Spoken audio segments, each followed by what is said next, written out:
Nous allons vous présenter aujourd'hui nos nouvelles publications. Il y a quelques mois, on avait publié un carnet de jurisprudence. Ce premier ouvrage est maintenant suivi par plusieurs autres. Nos nouvelles publications concernent pour certaines les étudiants en droit, tandis que d'autres ont un usage plus professionnel. Les publications qui sont destinées aux étudiants en droit portent sur la méthodologie juridique. La méthodologie juridique est classiquement entendue comme étant limitée à la compréhension et à la résolution des exercices juridiques. Nous avons préféré adopter une conception plus large. En effet, il est possible de greffer à la méthodologie juridique des matières complémentaires qui vont aider les étudiants en droit. Cette conception nous a permis de diviser notre ouvrage de méthodologie juridique en 3 tomes distincts. Le premier tome vient d'être publié.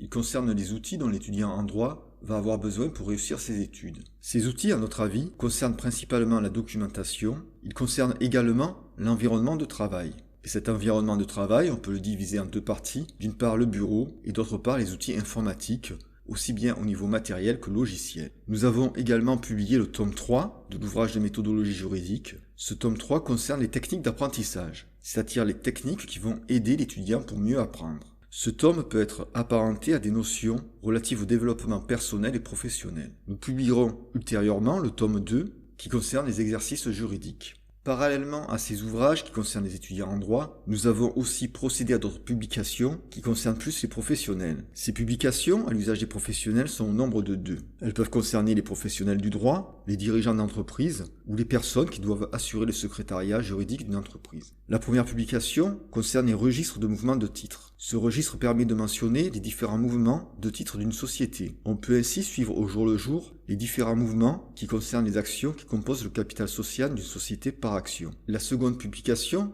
qui concerne les professionnels, est relative aux comptes d'actionnaires. En effet, nous avons publié des comptes d'actionnaires. Ceux-ci permettent de tenir et de mettre à jour les comptes individuels des actionnaires dans les sociétés par action. Ceci permet de répondre aux questions suivantes. Qui détient des actions qui composent le capital social ?